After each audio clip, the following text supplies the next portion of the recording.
네, 증시 인사이트로 이어가겠습니다. 유진투자증권 이현지 연구원 모시고 엔터주 살펴보겠습니다. 어서 오십시오. 안녕하세요. 자, 상반기에 엔터주는 뭐 주도주 중에 하나였다 해도 과언이 아닐 정도로 상당히 좋았는데 하반기는 좀 주춤하는 것 같아요. 근데 9월 들어서는 아티스트 모멘텀이 쏟아질 거다 이런 전망이 나오네요. 이게 어떤 얘기입니까? 이제 엔터사도 공장 돌리는 거랑 좀 비슷한데요. 네. 결국 활동이 있어야 돈을 번다는 얘기입니다. 9월 4일, 그러니까 저번 주 월요일에 이제 SM에서 신인 보이그룹이 데뷔를 했습니다. 라이즈라는 보이그룹이 데뷔를 하면서 이제 9월에 스타트를 끊었는데요. 그 저번 주 금요일에는 이제 방탄소년단 B라는 그 멤버가 솔로로 앨범을 또 냈고요. 이제 아마도 9월 말이나 10월 정도쯤에 YG에서도 신인 걸그룹이 또 데뷔를 할 예정이고요. 그리고 이제 10월 달에는 또 NCT 127의 컴백, 그리고 이후에 이제 10월 말에 세븐틴, 11월 에스파, 그러니까 각 그룹마다 매 달마다 활동이 계속 이어질 예정입니다. 예, 뭐 출판사로 비교하면 베스트셀러, 스터디셀러 있는데 또 새로 신간이 나오는 맞습니다. 뭐 이런 식이네요. 근데 왜 9월에 갑자기 이렇게 많이 나오는 겁니까? 사실 이게 뭐 시기는 그때그때 다르긴 한데요. 주로 1분기는 좀 비수기라고 얘기를 많이 합니다. 그래서 2분기부터 이제 활동이 좀 이어지는데 2분기, 3분기에 신보들을 많이 발매를 하고요. 이제 3분기, 4분기에 좀 투어 중심으로 많이 돕니다. 그러다 보니 이제 9월에 좀 주요 아티스트가 이제 컴백해서 이제 투어도 돌고 하는 그런 사이클이 좀 이번 9월에는 좀 몰린 것 같습니다. 네, 아무래도 좀 선선해지면서 아주 공연 보기 딱 좋은 시기죠. 네, 맞습니다. 그런 것 같습니다. 엔터주 중에 탑픽을 꼽아주신다면요? 저는 참 어려운 질문인데요. 이제 SM을 좀 추천드립니다. 최근에 이제 밸류 자체가 JYP가 좀 많이 내려오면서 이제 매수세가 많이 들어오고 있는 모습이긴 하지만 그럼에도 좀 SM을 추천을 드리는데요. SM을 이제 추천드리는 이유는 사실 이번 3분기가 실적이 잘 나옵니다. 최대 실적이 좀 예상이 되는데요.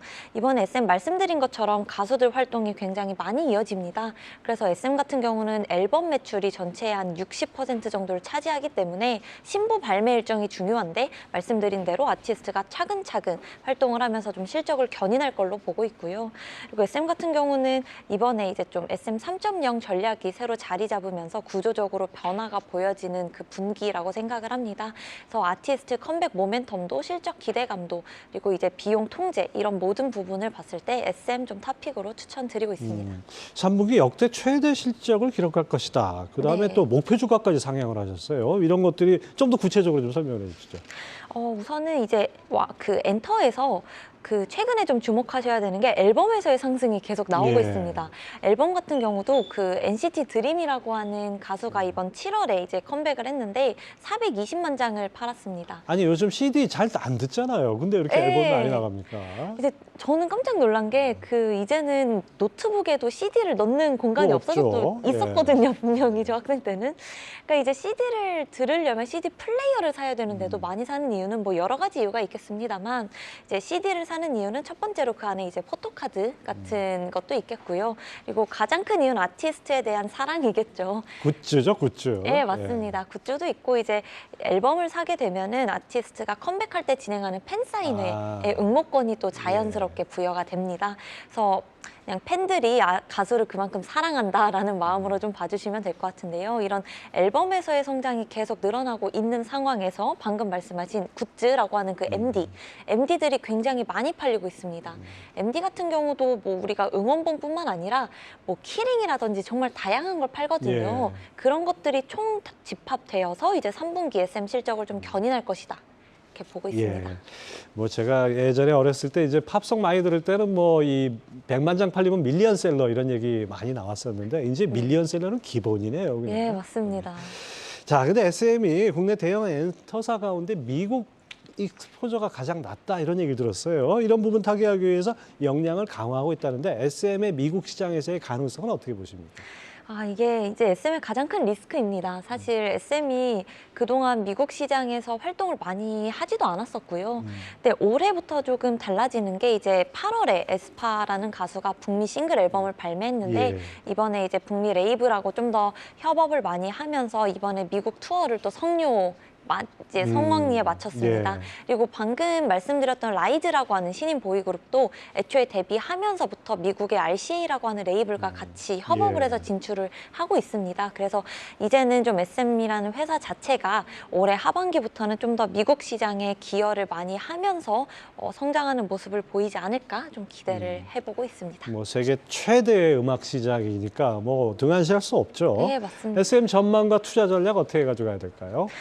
그래서 이제 SM은 사실 이거는 모든 엔터사에게 동일하게 적용이 되는데요. 엔터라는 산업 자체가 이제는 좀 펀더 자체가 탄탄해진 것 같습니다. 예. 이번 1분기도 그렇고 2분기도 그렇고 실적이 잘 나오면 계속 주가가 서프가 났었거든요. 그런 면에서 이제 실적이 좀 가장 잘 나온다. 당장 3분기 실적이 최대 실적이 나오면서 이게 뭐 최소 500억 이상은 나올 것 같거든요. 근데 예. 이 수치가요. 분기에 영업이익 기준으로 500억 정도를 냈었던 적이 없습니다. 보통은 200억, 300억 정도 하는 회사고요. 이 제조업으로 따지면은 뭐 한 최소 1조 매출은 해야 뭐 나오는 네. 이런 거 아니겠습니까? 그러니까 정말 엔터 자체가 이제는 실적으로 볼만한 산업이 됐다. 펀더가 탄탄해지고 있다라는 걸 봤을 때 3분기 실적이 가장 잘 나올 만한 회사. 그래서 실적 기대감이 좀 있고요.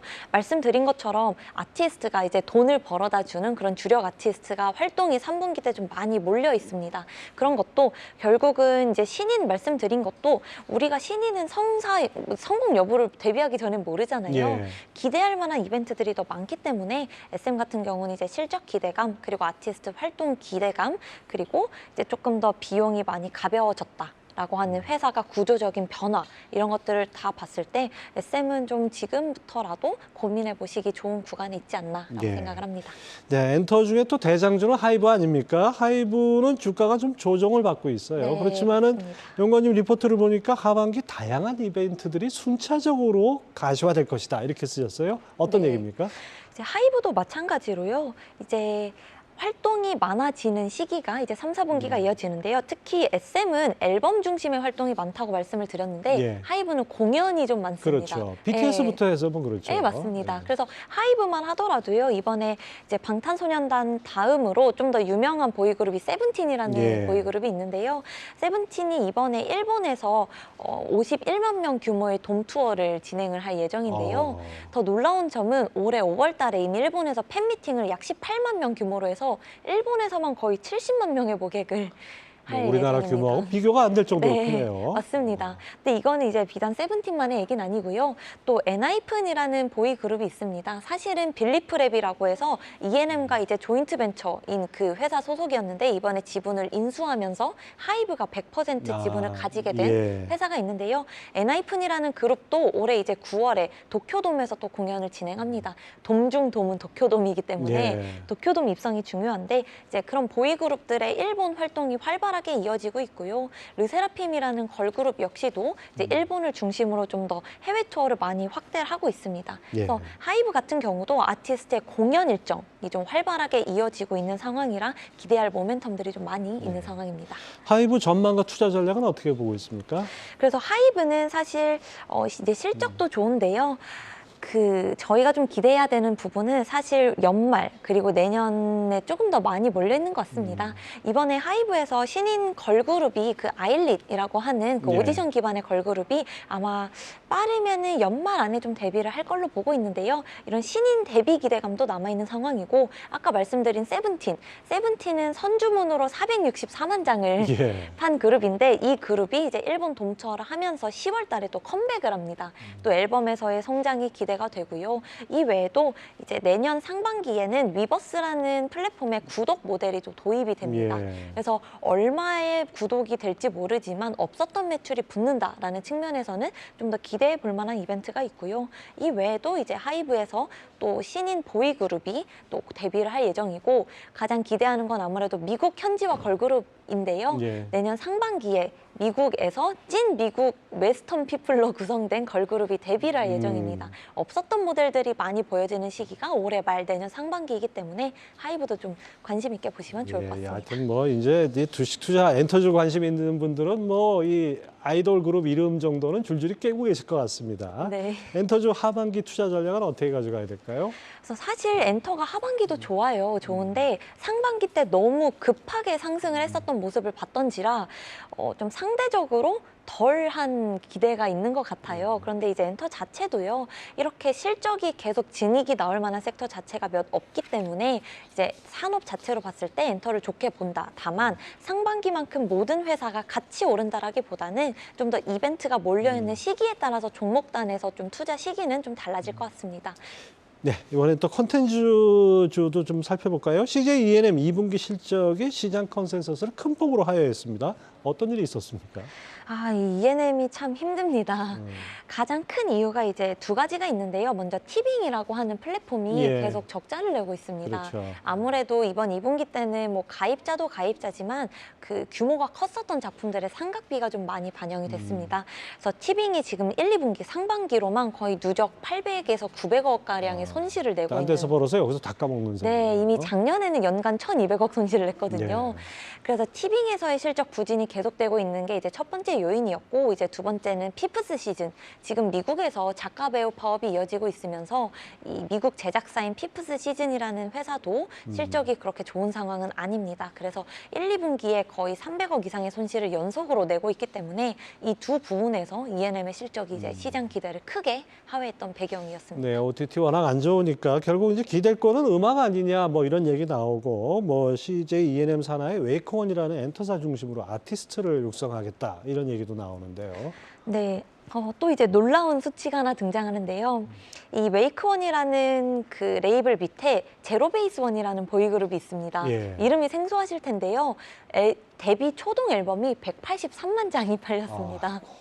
깜짝 놀랐네요. 네, 이제 나에게 생소한 아이돌이 다 글로벌 아이돌이더라고요. 그래서 이렇게 음반에서의 성장이 음악 사업을 좀 견인할 것이다라는 기대감이 있기 때문에 E&M이 지금 이 미디어, 그러니까 티빙이나 이제 제작사단에서는 조금 부진하지만 음악에서의 실적이 조금 연결 실적을 견인할 걸로 보고 있기 때문에 그래도 하반기에 조금 더 반등을 기대해 볼 수 있는 부분이 있지 않나 이렇게 보고 있습니다. 스튜디오 드래곤은 부진한 업황과 편수 감소에도 견조한 이익 체력을 보여줬다는데 연구원님께서는 뭐 하반기에도 외형 성장이 기대된다고 보셨어요? 어떤 배경이시죠?